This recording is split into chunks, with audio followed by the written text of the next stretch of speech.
"It's the last thing I have of her," Thomas whispers, his fingers trembling on the handmade scarf as he watches the wealthy woman shivering in the storm. "But Mum always said." His voice catches, a tear freezing on his cheek. The choice before him feels impossible. Keep his mother's final gift or help a stranger in need. What he doesn't know is that this single decision is about to change not just his life, but countless others. Hi everyone, welcome to Humanity Tales. If you're new here and love stories that touch your heart and remind you of the power of kindness, make sure to hit that subscribe button and join our growing family of storytellers. Today I'm going to share a story that will show you how the smallest act of kindness can create ripples that touch thousands of lives. Thomas Anderson had always tried to live by his mother's teachings. But lately, those lessons felt heavier than ever. Living above a laundromat with his overworked father, watching their savings disappear, trying to hold on to the memory of his mom. Every day felt like a battle between what was easy and what was right. At 12 years old, Thomas's childhood memories of their comfortable home on Maple Street seemed like another lifetime, replaced by the constant hum of washing machines and the reality of growing up too fast. The Anderson family hadn't always struggled. Just a year ago, they had a different life. Sarah Anderson, Thomas's mother, tended her beloved garden and taught art at the local elementary school. Their modest house on Maple Street wasn't fancy, but it was home. The garden bloomed with daisies that danced in the summer breeze, their yellow centers bringing light to their corner of the world. If you've ever watched life change in ways you never expected, leave a heart in the comments. Sometimes sharing our stories helps heal the deepest wounds. But illness, like winter, has a way of changing everything. First came the medical bills, then the missed mortgage payments, but the hardest goodbye wasn't to their home, it was to Sarah. In her final months, when the hospital became their second home, she taught herself to knit. Her hands, once steady enough to paint delicate watercolors, would sometimes shake, creating irregular stitches that she laughingly called personality marks. "Every stitch is a moment I'll spend with you," she had told Thomas, her voice weak but her eyes bright with purpose. "When you wear it, remember that my love is wrapped around you, keeping you warm even when I can't." The scarf wasn't perfect by traditional standards. Its width varied slightly, and there was a spot where Sarah had dropped a stitch, creating a tiny hole that she'd carefully mended. But to Thomas, these imperfections made it more beautiful, more real, more like life itself, a mixture of flaws and repairs, of mistakes and corrections, all held together by love. Now, Thomas and his father David lived in apartment 3B above Jerry's 24-hour laundromat. The constant whirring of washing machines had become the soundtrack of their lives, a mechanical lullaby that helped mask the sound of David's muffled tears on the nights he thought Thomas was asleep. Their apartment was small, just 2 rooms with a kitchenette, but Thomas had done his best to make it feel like home. He'd hung his mother's watercolor paintings on the walls and arranged her books carefully on a salvaged shelf, creating a small shrine to the life they'd once known. If this story is touching your heart so far, make sure to give it a thumbs up. Your support helps these stories reach others who need to hear them. On this particular evening, Thomas was walking home from the public library, where he spent most afternoons after school. The library had become his sanctuary, a place where he could lose himself in stories of courage and kindness, of ordinary people doing extraordinary things. Ms. Patterson, the elderly librarian, always saved the new adventure books for him, understanding that sometimes the best escape from reality is through the pages of a book. The snow had started falling around noon, but by 6 o'clock it had transformed into a full blizzard. The wind howled between buildings, creating mini tornadoes of snow that danced in the glow of street lamps. He pulled his mother's scarf tighter around his neck, breathing in its familiar scent, a mixture of lavender laundry detergent and something indefinable that he still thought of as Mom. His jacket was too thin for weather like this, a second-hand purchase from the Goodwill store that had already seen better days. The holes in his sneakers let in melting snow, making his socks damp and his feet numb. But Thomas didn't mind. He had learned that physical discomfort was easier to bear than the emotional kind. As he turned onto Preston Avenue, a normally busy street now eerily quiet in the storm, the sound of a car engine sputtering and dying cut through the howling wind. Through the curtain of snow, Thomas saw the gleam of expensive metallic paint, a Mercedes-Benz stranded like a beached whale in the deepening snow. Beside it stood an elderly woman, her designer coat offering little protection against the brutal cold. What would you do if you saw someone in need, but helping meant giving up something precious? Share your thoughts in the comments below. Margaret Wheeler had lived in Greenwich for over 40 years in a mansion on Highland Drive that took up half a city block. She was known in social circles for her charity work and impeccable taste, but in that moment, standing in the bitter cold, with a dead phone and a dead car, she was simply a human being in need of help. Thomas watched as she tried repeatedly to restart her car, her movements becoming increasingly desperate.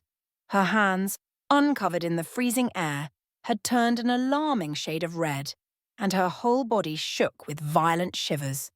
She tried to use her phone, but her trembling fingers couldn't manage the touch screen, and the device slipped from her grasp, disappearing into a drift of snow. In that moment, Thomas heard his mother's voice as clearly as if she were standing beside him. Sarah had always told him that opportunities to help others were actually gifts in disguise, chances to make the world a little bit better, a little bit warmer. Sometimes, she would say, the most important thing you can do is simply be there when someone needs you. Without hesitation, Thomas stepped forward, his shoes crunching in the fresh snow. The woman startled at his approach, a natural reaction in a world that often teaches us to fear strangers rather than trust them. But something in Thomas's young face, perhaps the genuine concern in his eyes, made her relax slightly. "Are you okay, Mom?" he asked, already bending to retrieve her phone from the snow. The screen was dark and cold, the battery likely drained by the freezing temperature. "Oh, thank you, dear," Margaret responded, her voice quavering with cold. "My car just stopped, and I can't seem to reach anyone. My son, he's supposed to be coming, but..." If you've ever been helped by a stranger in a moment of need, give this video a heart. Sometimes the kindest souls appear when we least expect them. Her words were cut off by a particularly strong gust of wind that seemed to cut straight through her expensive coat. Thomas saw her wrap her arms around herself, trying to conserve what little warmth remained. Without conscious thought, his hands moved to his neck, to the scarf that had been his constant companion since his mother's passing. The decision should have been difficult. This was his mother's last gift, his most treasured possession, the one physical connection he had to her loving hands. But somehow, it wasn't difficult at all. Sarah had taught him that love grows not by being held tight, but by being given away. "Please," he said, already unwinding the scarf from his neck. "Take this. You need it more than I do right now." Margaret tried to protest, her social graces still intact despite her distress. "Oh no, sweetheart, I couldn't possibly." But Thomas was already wrapping the scarf around her neck, his small hands working quickly and efficiently. "My mum made it," he explained, adjusting it to cover her better. "She always said that scarves are like hugs you can wear all day. And right now, Mom, it looks like you could really use a hug." The warmth of the scarf, still holding Thomas's body heat, seemed to bring some colour back to Margaret's face. She touched the handmade fabric gently, feeling the irregular stitches, the love knitted into every inch. "Your mother must be very talented," she said softly. "Take a moment and let us know in the comments. What's the most precious thing you've ever given away to help someone else?" Thomas felt the familiar pang in his heart but managed a smile. "She was," he said simply, then added, "The irregular stitches are on purpose. She said they make it unique, like a fingerprint, made of yarn." Before Margaret could respond, before she could ask his name or offer thanks, Thomas had disappeared into the swirling snow. But he didn't go far. Hidden behind a massive oak tree, its branches heavy with snow, he watched and waited. Within 10 minutes, a black SUV appeared, its headlights cutting through the storm like searchlights. A well-dressed man emerged Margaret's son, James, and helped his mother into the warmth of the vehicle. Thomas followed the SUV's tracks through the deepening snow, leading him to a magnificent house on Highland Drive. The windows glowed with warm light, and through one of them he could see Margaret being helped into a comfortable chair, still wearing his mother's scarf. If this story is touching your heart, make sure to give it a thumbs up. It helps share these moments of pure kindness with others who need to hear them. From his worn backpack, Thomas pulled out a notebook, the kind with sheets you can tear out neatly along the perforated lines. His mother had taught him the importance of written words, how they could carry meaning long after spoken ones had faded. With numbed fingers, he wrote, "Dear Mom, please keep the scarf. It's not much, but Mom always said warmth shared is warmth multiplied. Thomas." He left the note on the porch, weighing it down with a small stone he found in the garden. Then he turned and began the long walk home through the storm, his neck bare but his heart somehow warmer than before. That night, as the laundromat machines hummed their familiar song below, Thomas lay in his bed, thinking about his mother. He imagined her smiling, proud of his decision. The scarf had been her gift to him, but perhaps its true purpose had always been to pass on her legacy of kindness. The next morning dawned bright and clear, the storm having exhausted itself overnight. The world was transformed into a crystalline wonderland, every surface glazed with snow and ice that sparkled like diamonds in the winter sun. Thomas and his father were sharing their usual breakfast toast and instant coffee for David, cereal for Thomas when the knock came at their door. If you've ever experienced a moment that changed your life forever, touch the like button right now. Sometimes blessings come in unexpected ways. David answered, still in his work clothes from the night shift, to find James Wheeler standing in the hallway.